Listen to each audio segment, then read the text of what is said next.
नमस्कार। आकाशवाणी से प्रस्तुत है समाचार संध्या।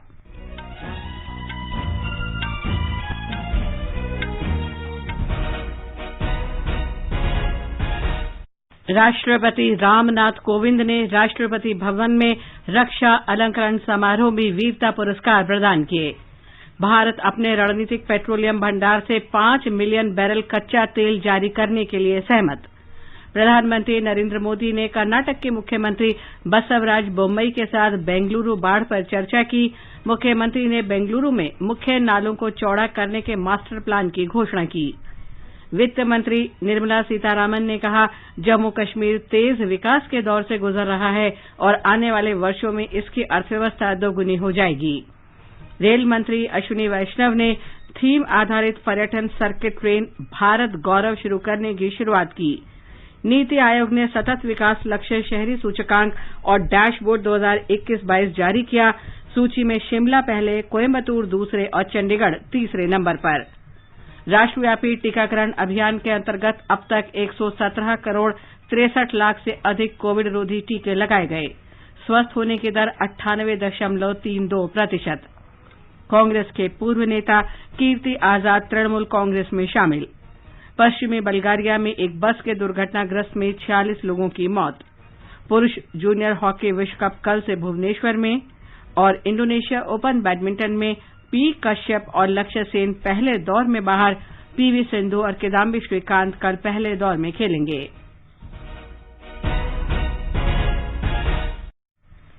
समाचार संध्या में अतहर सईद के साथ मैं लवलीन निगम। देश ने कोविड टीकाकरण अभियान के अंतर्गत 100 करोड़ से अधिक टीके लगाने का लक्ष्य हासिल कर इतिहास रच दिया है।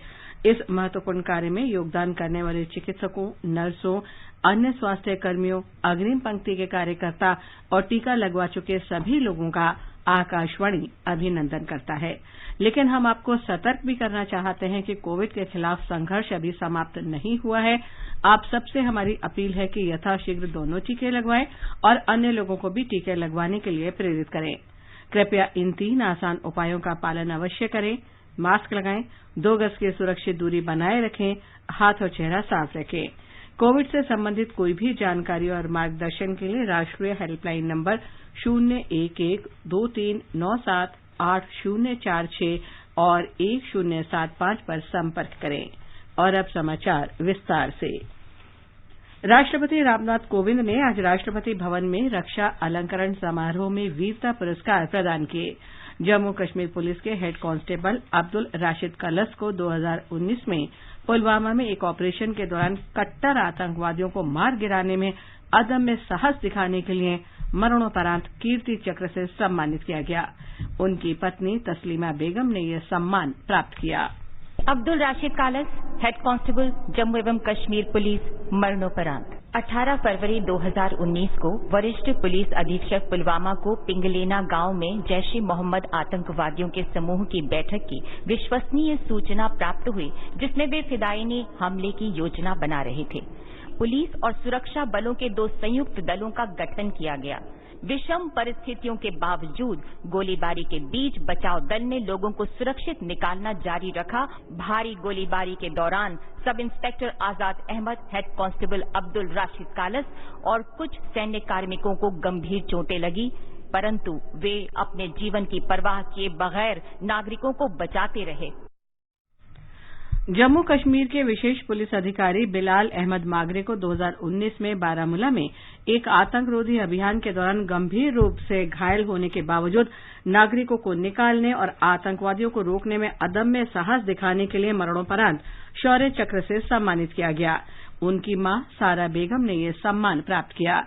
सेना उप प्रमुख लेफ्टिनेंट जनरल सीपी मोहंती ने राष्ट्रपति से परम विशिष्ट सेवा मेडल प्राप्त किया। इससे पहले दिन में राष्ट्रपति ने विशेष अर्धसैनिक बल के सूबेदार संजीव कुमार को जम्मू कश्मीर के केरन सेक्टर में एक अभियान के दौरान आतंकवादी को मार गिराने और 2 अन्य को घायल करने के मरणोपरांत कीर्ति चक्र से सम्मानित किया। उनकी पत्नी ने यह सम्मान प्राप्त किया। शत्रु का मुकाबला करने के सिवाय असाधारण वीरता के लिए कीर्ति चक्र सूबेदार Sanjeev Kumar, 4th battalion the parachute regiment special forces, मरणोपरांत। सूबेदार संजीव कुमार ने विषम परिस्थितियों में एक खूंखार आतंकवादी को मार गिराने, 2 आतंकवादियों को घायल करने एवं अपने घायल सैनिकों को बचाने में असाधारण वीरता, अदम्य साहस तथा अनुकरणीय निस्वार्थ सेवा भाव का प्रदर्शन किया। भारतीय सेनाओं की सर्वोच्च परंपराओं का निर्वहन करते हुए राष्ट्र रक्षा में अपना सर्वोच्च बलिदान दिया।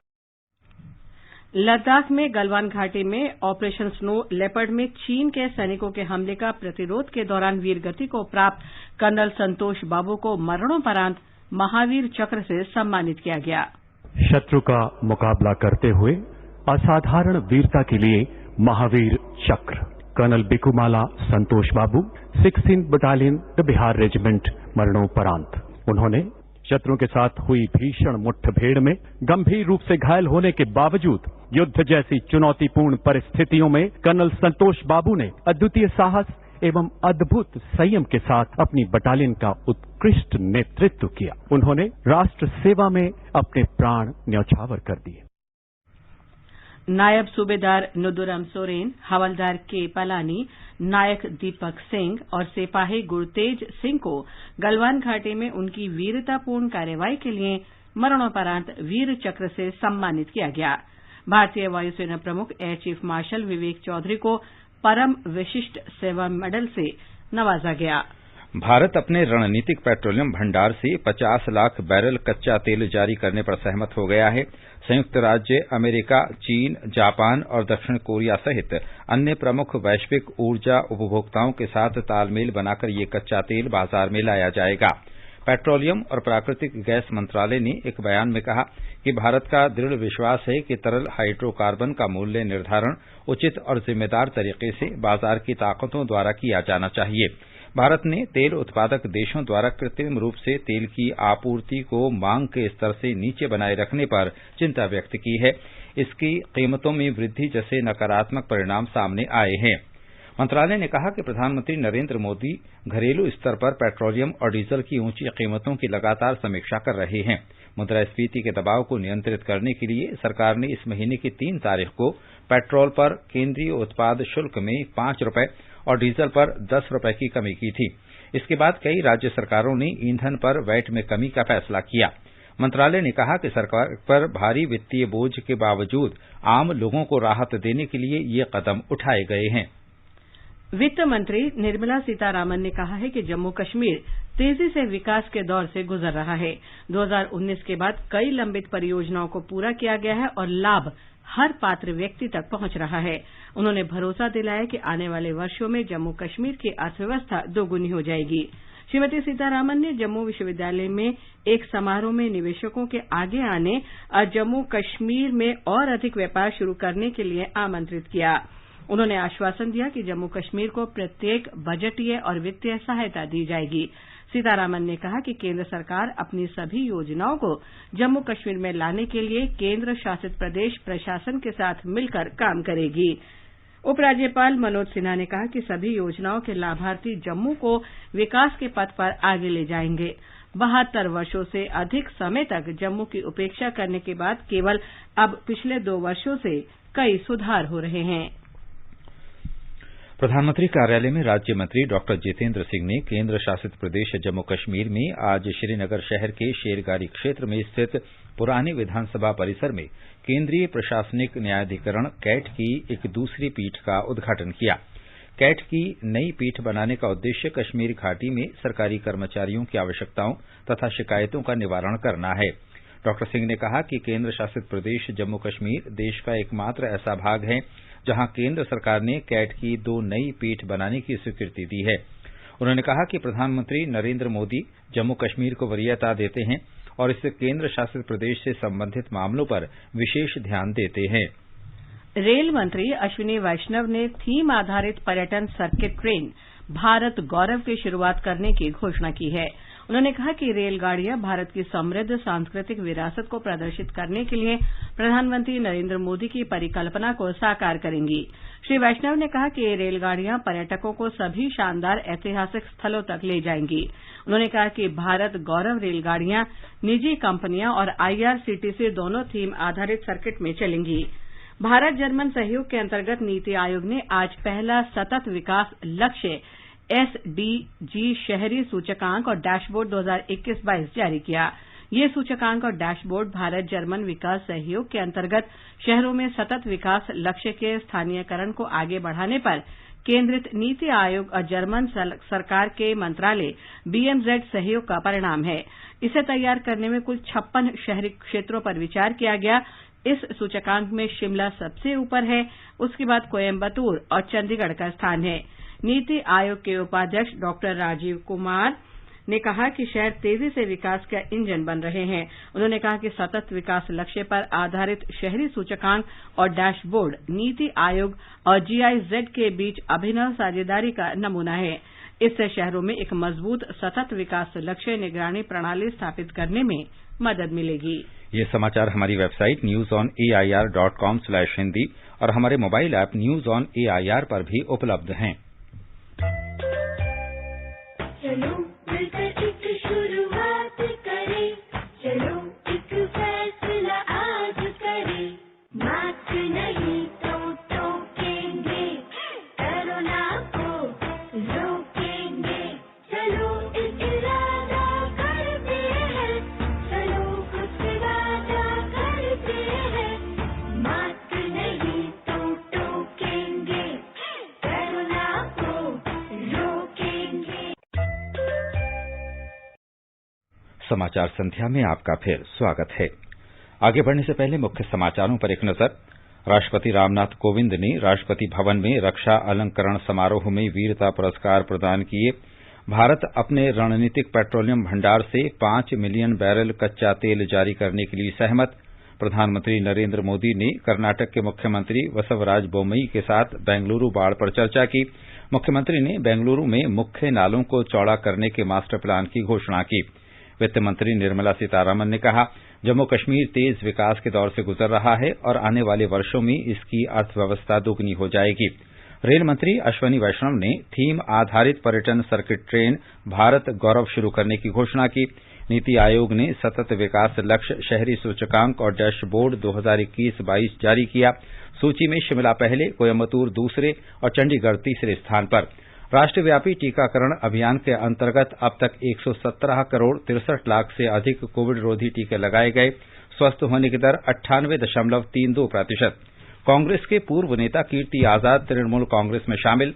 पश्चिमी बुल्गारिया में एक बस के दुर्घटनाग्रस्त होने से 46 लोगों की मौत।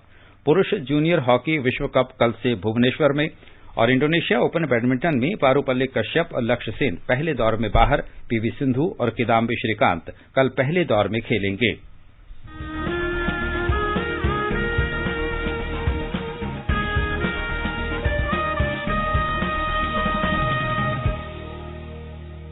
स्वाधीनता संग्राम के वे निशान जो साक्षी हैं हमारे सेनानियों के संघर्ष और बलिदान के। आकाशवाणी समाचार ला रहा है विशेष श्रृंखला निशान। हर बुधवार को शाम 4:45 पर कार्यक्रम परिक्रमा में FM गोल्ड 100.1 मेगाहर्ट्ज पर।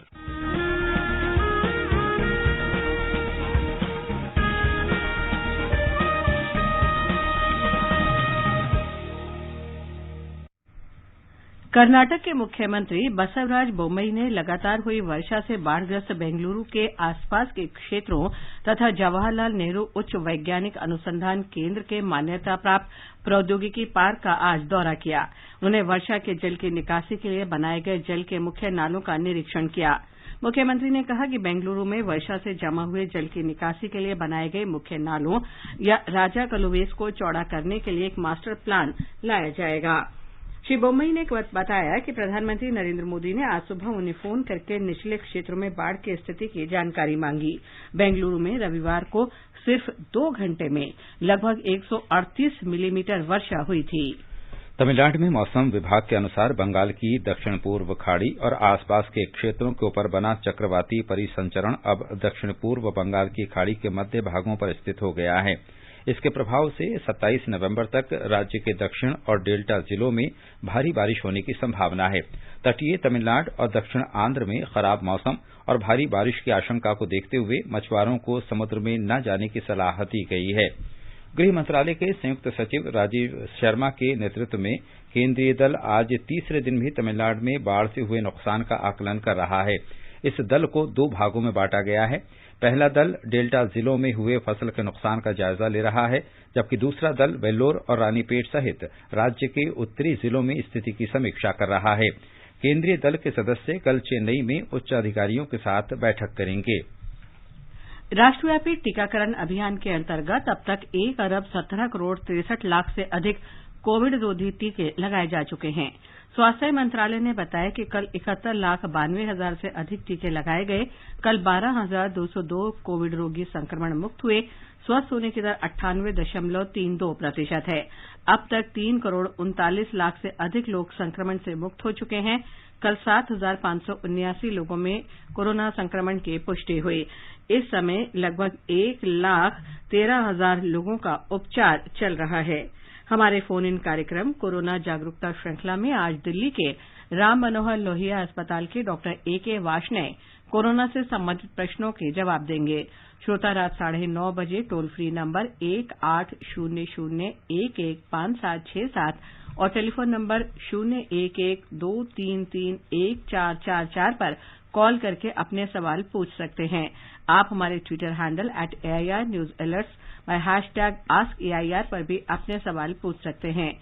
ये कार्यक्रम FM गोल्ड चैनल और अतिरिक्त मीटरों पर रात 9:30 बजे से सुना जा सकता है। कांग्रेस के पूर्व नेता कीर्ति आजाद आज नई तृणमूल कांग्रेस में शामिल हो गए। आज नई दिल्ली में उन्होंने पार्टी प्रमुख और पश्चिम बंगाल की मुख्यमंत्री ममता बनर्जी की उपस्थिति में पार्टी की सदस्यता ग्रहण की। श्री आजाद ने कहा कि वे सुश्री ममता बनर्जी के नेतृत्व में राष्ट्र के विकास के लिए काम करेंगे। श्री आजाद बिहार के दरभंगा संसदीय क्षेत्र से 3 बार लोकसभा सदस्य रह चुके हैं। केंद्रीय मंत्री गजेंद्र शेखावत ने कहा है कि 2022 के विधानसभा चुनाव में भारतीय जनता पार्टी पहली बार पंजाब की सभी 117 सीटों पर चुनाव लड़ेगी और पार्टी ने इसकी तैयारी शुरू कर दी है। 3 कृषि कानूनों को निरस्त करने के प्रधानमंत्री नरेंद्र मोदी के फैसले की सराहना करते हुए उन्होंने कहा कि इस फैसले ने एक बार फिर साबित कर दिया है कि भाजपा की किसान समर्थक मानसिकता है। उन्होंने करतारपुर कॉरिडोर को फिर से खोलने के लिए पंजाब के लोगों, विशेष रूप से सिखों को बधाई दी। पंजाब के लोगों से खोखले वादे करने के लिए अरविंद केजरीवाल और पंजाब के सीएम की आलोचना करते हुए श्री शर्मा ने कहा कि केजरीवाल पंजाब के लोगों को बेवकूफ बना रहे हैं और मतदाताओं को लुभाने की कोशिश भी कर रहे हैं। भारतीय जनता पार्टी ने कांग्रेस की आलोचना करते हुए कहा कि पार्टी को अपने कार्यकाल के दौरान देश की अखंडता और राष्ट्र की सुरक्षा की चिंता नहीं थी। राष्ट्रीय सुरक्षा की स्थिति पर कांग्रेस नेता मनीष तिवारी की नवीनतम पुस्तक का उल्लेख करते हुए भाजपा के राष्ट्रीय प्रवक्ता गौरव भाटिया ने कहा कि मनीष तिवारी ने इस पुस्तक में स्वीकार किया है कि कांग्रेस सरकार ने राष्ट्रीय सुरक्षा को दांव पर लगाया था। कांग्रेस के शासनकाल में मंत्री रहे मनीष तिवारी ने अपनी पुस्तक में मुंबई आतंकी हमले के बाद संयुक्त प्रगतिशील गठबंधन सरकार के फैसलों पर सवाल उठाया है। पूरे देश की भावनाओं का सम्मान करते हुए श्री नरेंद्र मोदी जी ने पुलवामा हमले के बाद हमारी वीर सेना को खुला हाथ दिया। उसका परिणाम आप सबके समक्ष है। बालाकोट एयर स्ट्राइक हुई, पाकिस्तान को घुस के ठोका, बताया कि भारत की ताकत क्या है, बताया हमारी सेना कितनी वीर है। भारत की तरफ बुरी नजर उठाओगे तो तुम्हें बख्शा नहीं जाएगा। लेकिन ये अनुमति मुंबई आतंकी हमलों के बाद क्यों नहीं दी गई? ये तो आज कांग्रेस के पूर्व मंत्री खुद कह रहे हैं।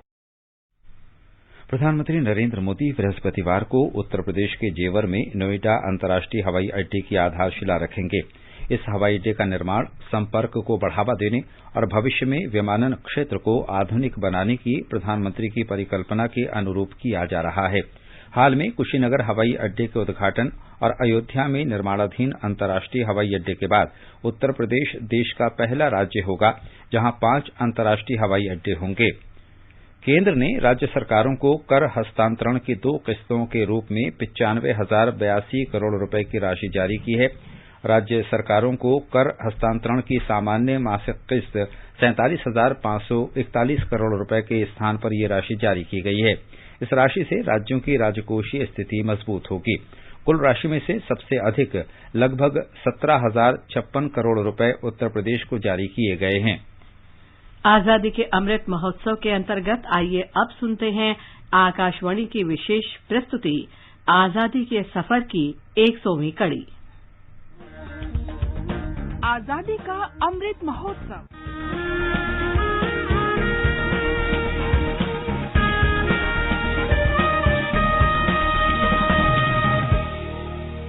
आजादी का सफर आकाशवाणी के साथ। एक राष्ट्र का जन्म। भारत का गौरवशाली स्वतंत्रता संग्राम आधुनिक विश्व के अब तक के सबसे बड़े संघर्षों में से एक है।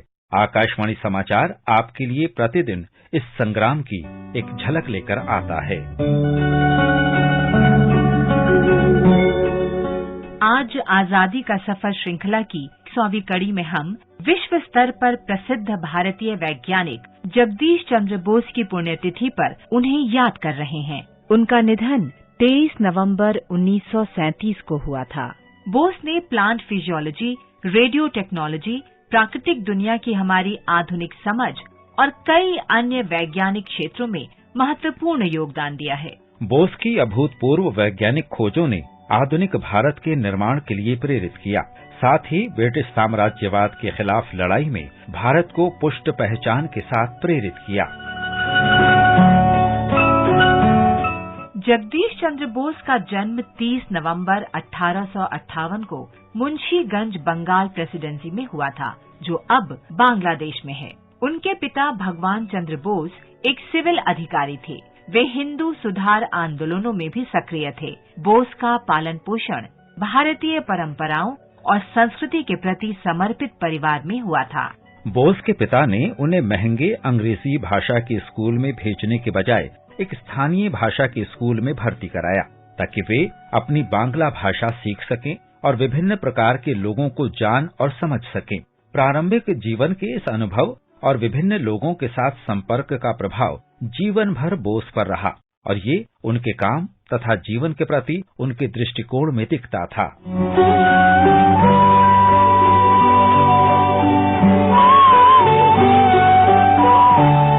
बोस के पिता ने भारतीय सिविल सेवा में शामिल होने की उनकी इच्छा को नहीं माना और इसके बजाय उन्हें लंदन विश्वविद्यालय में चिकित्सा का अध्ययन करने के लिए इंग्लैंड भेज दिया। हालांकि बार बार बीमार होने के कारण वे अपनी चिकित्सा की पढ़ाई पूरी नहीं कर सके और उन्होंने इसे छोड़कर प्राकृतिक विज्ञान तथा भौतिकी में उच्च शिक्षा प्राप्त की। भारत लौटने के बाद बोस ने प्रेसिडेंसी कॉलेज में भौतिकी के प्रोफेसर के रूप में सेवाएं दी। ब्रिटिश प्रशासन द्वारा नस्लीय भेदभाव के बावजूद उन्होंने रिमोट वायरलेस सिग्नलिंग के अपने शोध में उल्लेखनीय प्रगति की। हालांकि बोस ने इस आविष्कार से व्यावसायिक लाभ हासिल करने की कोशिश करने के बजाय अपने आविष्कारों को सार्वजनिक किया, ताकि अन्य लोगों को भी अपने शोध को और विकसित करने में मदद मिल सके।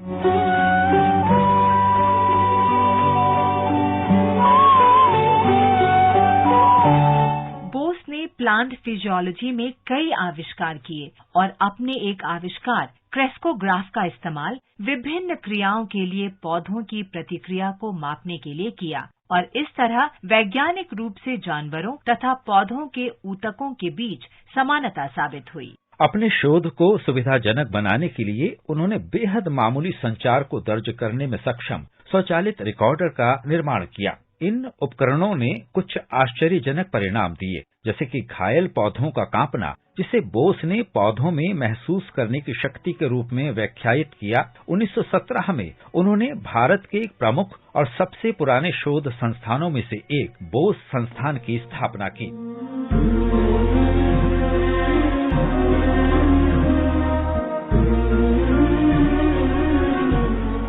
रविन्द्रनाथ टैगोर ने जगदीश चंद्र बोस की प्रशंसा में कहा था, पश्चिम में विज्ञान के मंदिर से, सिंधु के उस पार से ऐ मेरे दोस्त, आप जीत की माला लाए हैं। बोस के सम्मान में चंद्रमा पर एक क्रेटर का नाम उनके नाम पर रखा गया है। हम इस महान विभूति को सलाम करते हैं। आज हम लेखक, पत्रकार और सांस्कृतिक कार्यकर्ता पीआरई चंद्र मित्रा को भी याद करते हैं, जो 23 नवंबर 1883 को हमें छोड़कर चले गए। मित्रा को पत्रकारिता और बांग्ला साहित्य के विकास में उनके योगदान के लिए जाना जाता है। मित्रा हेनरी डेरजियो के यंग बंगाल समूह के सदस्य थे, जिन्होंने सरल बांग्ला गद्य की शुरुआत के साथ बंगाल पुनर्जागरण में अग्रणी भूमिका निभाई। वो विभिन्न सामाजिक पहलों से जुड़े थे और कलकत्ता विश्वविद्यालय सीनेट, बैथ्यून सोसाइटी तथा ब्रिटिश इंडिया एसोसिएशन के सदस्य थे। उन्होंने देश में कृषि के विकास की दिशा में भी काम किया और कर संग्रह की ठेकेदारी व्यवस्था, स्थायी बंदोबस्त की आलोचना की। उन्होंने कृषि पर पुस्तकों के अंग्रेजी से बांग्ला में अनुवाद के लिए एक संगठन की भी स्थापना की।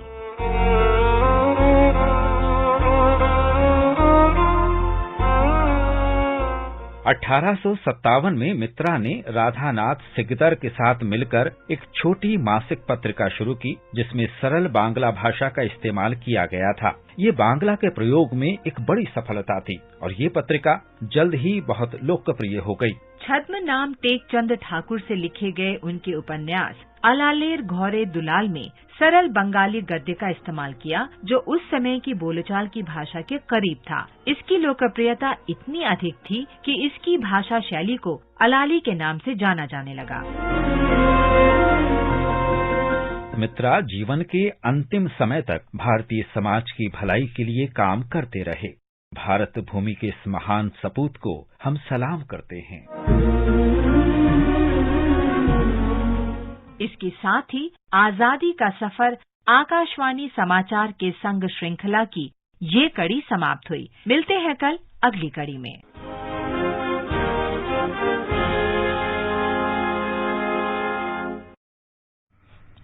आजादी का अमृत महोत्सव के लिए सभी उपभोक्ताओं को शुभकामनाएं। हॉलमार्क सोने की शुद्धता सुनिश्चित करता है। हमेशा हॉलमार्क वाले सोने के आभूषण खरीदें। उपभोक्ता संबंधित किसी भी शिकायत के लिए कृपया राष्ट्रीय उपभोक्ता हेल्पलाइन के टोल फ्री नंबर 14404 पर संपर्क करें। उपभोक्ता मामले विभाग, भारत सरकार, जनहित में जारी। जागो ग्राहक जागो। पश्चिमी बुल्गारिया में एक बस दुर्घटना में 12 बच्चों समेत 46 लोगों की मौत हो गई है। ये घटना राजधानी सोफिया के दक्षिण पश्चिम में तड़के करीब 5:30 बजे हुई। जूनियर विश्व कप हॉकी टूर्नामेंट कल से ओडिशा की राजधानी भुवनेश्वर में शुरू हो रहा है। इस टूर्नामेंट में 16 टीमें भाग ले रही हैं। पूल बी में भारत अपने अभियान की शुरुआत कल फ्रांस के साथ मैच से करेगा। इस मैच का आंखों देखा हाल आकाशवाणी से शाम 7:55 से एफएम रेनबो और अतिरिक्त मीटरों पर प्रसारित किया जाएगा। कल ही बेल्जियम का सामना दक्षिण अफ्रीका से और पाकिस्तान की टक्कर जर्मनी से होगी। इंडोनेशिया ओपन बैडमिंटन टूर्नामेंट में पहले दौर में जापान के केंतो मोमोता ने लक्ष्य सेन को और सिंगापुर के लो हो किन युव ने पारुपल्ली कश्यप को पराजित किया। कल पहले दौर में पीवी सिंधु का सामना जापान की आया अहोरी से और किदाम्बी श्रीकांत का मुकाबला एचएस प्रणय से होगा। बंबई शेयर बाजार का संवेदी सूचकांक आज 198 अंक बढ़कर 58,664 पर बंद हुआ। नेशनल स्टॉक एक्सचेंज का निफ्टी भी 87 अंक की बढ़त के साथ 17,503 पर पहुंचा। अंत में मुख्य समाचार एक बार फिर। राष्ट्रपति रामनाथ कोविंद ने राष्ट्रपति भवन में रक्षा अलंकरण समारोह में वीरता पुरस्कार प्रदान किए। भारत अपने रणनीतिक पेट्रोलियम भंडार से 5 मिलियन बैरल कच्चा तेल जारी करने के लिए सहमत। प्रधानमंत्री नरेंद्र मोदी ने कर्नाटक के मुख्यमंत्री बसवराज बोम्मई के साथ बेंगलुरु बाढ़ पर चर्चा की। मुख्यमंत्री ने बेंगलुरु में मुख्य नालों को चौड़ा करने के मास्टर प्लान की घोषणा की। वित्त मंत्री निर्मला सीतारामन ने कहा, जम्मू कश्मीर तेज विकास के दौर से गुजर रहा है और आने वाले वर्षों में इसकी अर्थव्यवस्था दोगुनी हो जाएगी। रेल मंत्री अश्विनी वैष्णव ने थीम आधारित पर्यटन सर्किट ट्रेन भारत गौरव शुरू करने की घोषणा की। नीति आयोग ने सतत विकास लक्ष्य शहरी सूचकांक और डैशबोर्ड 2021-22 जारी किया। सूची में शिमला पहले, कोयम्बतूर दूसरे और चंडीगढ़ तीसरे स्थान पर। राष्ट्रव्यापी टीकाकरण अभियान के अंतर्गत अब तक 117 करोड़ 63 लाख से अधिक कोविड रोधी टीके लगाए गए। स्वस्थ होने की दर 98.32%। कांग्रेस के पूर्व नेता कीर्ति आजाद तृणमूल कांग्रेस में शामिल। पश्चिमी बल्गारिया में एक बस के दुर्घटनाग्रस्त होने से 46 लोगों की मौत। पुरुष जूनियर हॉकी विश्व कप कल से भुवनेश्वर में और इंडोनेशिया ओपन बैडमिंटन में पी कश्यप और लक्ष्य सेन पहले दौर में बाहर।